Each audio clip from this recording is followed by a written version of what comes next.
Hello, so this is a short video to just give a quick explanation of our PA systems that are by REI or Radio Engineering Industries. The good majority of our fleet that have PA systems have this type of system in them. And when you are trying to use the microphone to speak to the kids on the bus with this, there are two volume control knobs. You have the one that's on the main unit, that's right here, that we generally keep at the 3 o'clock or sometimes the 5 o'clock position. You may have to adjust it a little bit if there's an excess amount of echo when you try to use the system. And in general, it shouldn't matter whether you have it switched to internal or external. The systems were wired in a way that it works both ways, whichever way you have it switched, because there are only internal speakers on these series of buses.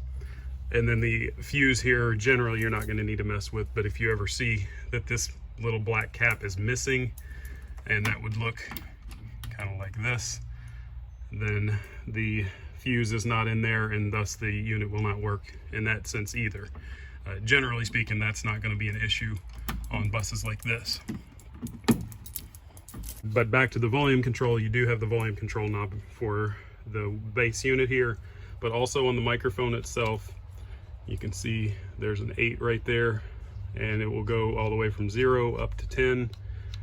So when you have the volume set to the 3 o'clock position here, you generally want to have it up to about the 10, or you could start it around 6 and test it out and see how loud it is, because again, sometimes there's a really loud echo. So we'll try this one out real quick. Test, test, test. Test 1, 2. Test 1, 2.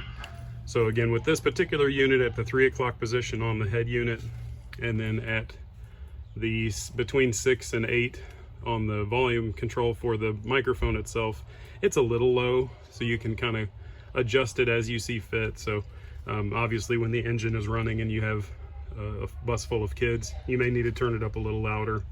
But just wanted to show this short video that you could use to address how to use this system.